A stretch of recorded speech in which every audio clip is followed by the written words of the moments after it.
Welcome to the market money magnet guys. आज है इस वीडियो में हम बात करने वाले हैं आज के स्टॉक मार्केट क्रैश के बारे में। आज आपने अगर देखा होगा तो निफ्टी में करीबन 1% से ज़्यादा की गिरावट देखने को मिल रही है, यानी 265.80 पॉइंट्स की गिरावट हमें निफ्टी 50 में आज देखने को मिल रही है। लेकिन सेटिस्फैक्शनेबल फैक्टर अभी भी ये है कि निफ्टी जो है 24,000 के ऊपर है। भले ही 24,008 हो बट 24,000 के ऊपर है, इसीलिए हम इसको क्रैश नहीं बोलेंगे, लेकिन हाँ मैसिव इम्पैक्ट डेफिनेटली निफ्टी पे आज देखने को मिल रहा है। साथ ही साथ अगर हम बैंक निफ्टी की बात करें तो बैंक निफ्टी में भी 1.25% से ज़्यादा की गिरावट है, यानी 770 पॉइंट्स की गिरावट देखने को मिल रही है।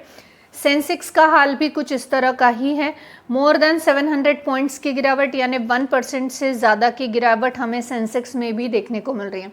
अब ये तो रहा इंडियन मार्केट का हाल, जो कि 1% से ज़्यादा की गिरावट यहाँ पे दिखा रहा है। अब हम एक बार देख लेते हैं कि ग्लोबल मार्केट का किस तरह का पोजीशन है। यहाँ पे अगर आप देखेंगे तो ग्लोबल मार्केट में जो इंडियन मार्केट है ये हमें मैसिवली क्रैश होता हुआ देखने को मिल रहा है। मोर देन 1%, मैसिवली नहीं बोलेंगे बट स्टिल मोर देन 1% का क्रैश है।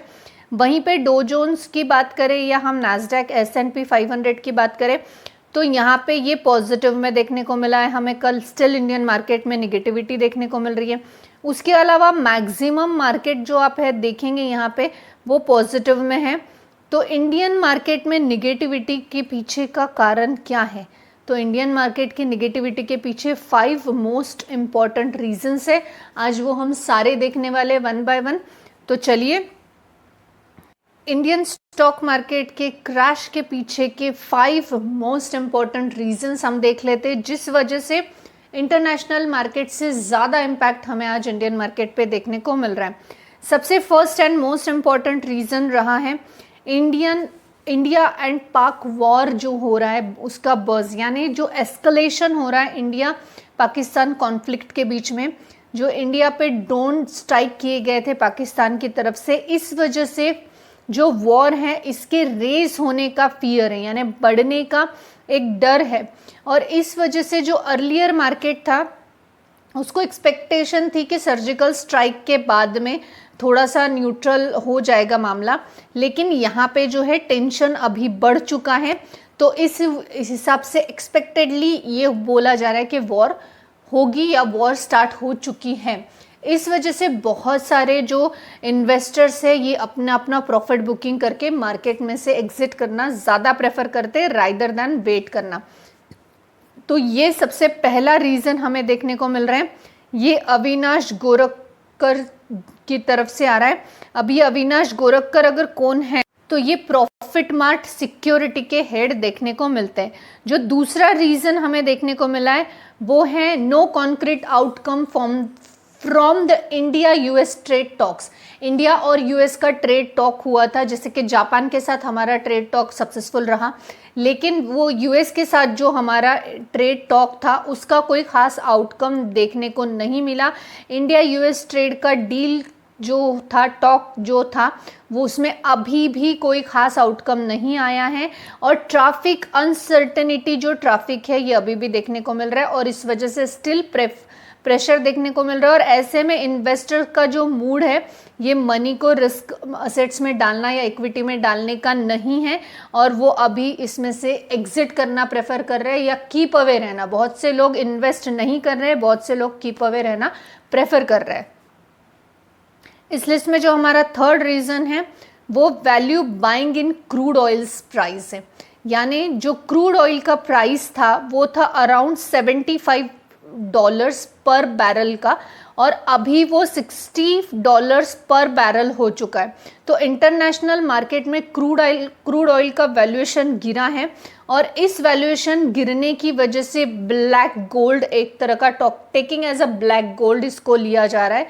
एंड इसके साथ साथ इन्वेस्टर जो है ये सिक्योर जो एक जोन चाहते या वो चाहते कि उनका पैसा ग्रो करे, तो यहाँ पे उनको अनसर्टेनिटी दिख रही है। जबकि $15 से क्रूड ऑयल का प्राइस गिरा है, तो इन्वेस्टर का स्क्वेयरिंग ऑफ करना ज़्यादा बेटर उनकी पोजीशन को उनको लग रहा है राइदर देन इन्वेस्ट करना। जबकि प्राइस जब कम होता है तो हमें एसआईपी को कंटिन्यू रखना ज़रूरी होता है, लेकिन still everyone has their own strategy.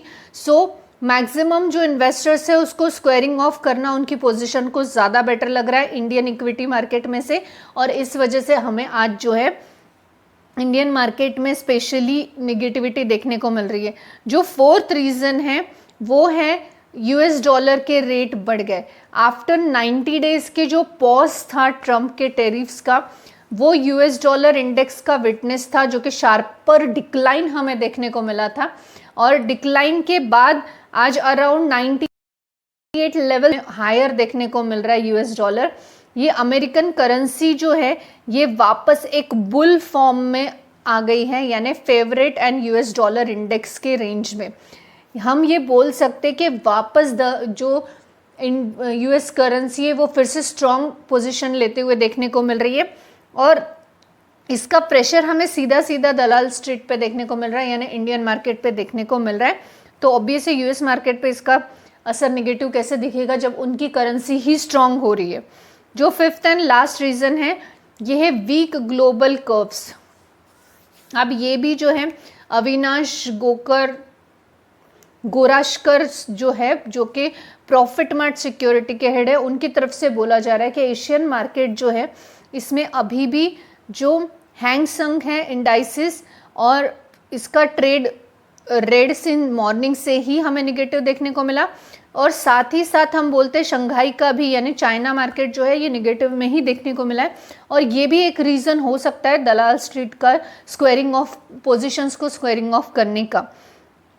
तो बेसिकली यहाँ पे हमने ये 5 रीजंस देखे जिसके चलते आज Indian market specifically Indian market में निगेटिविटी देखने को मिली है। अब ये निगेटिविटी कब तक रहेगी इसके ऊपर हम बात करें तो ये सारी पोजीशंस थोड़ी थोड़ी जैसे ही न्यूट्रल होगी या कोई नई पोजीशन बनेगी तब डेफिनेटली हम बोल सकते कोई नई न्यूज़ के साथ इंडियन मार्केट में रिकवरी आए। आज जैसे कि हम जानते हैं फ्राइडे है, तो फ्राइडे के बाद मार्केट सीधा मंडे को ओपन होगा। तो मंडे तक हमें कौन सी मीनवाइल कौन सी न्यूज़ के ऊपर मार्केट का किस तरह का फ्लक्चुएशन है ये देखने को मिल सकता है। This information is only for the education purpose. I hope this information is informative for you.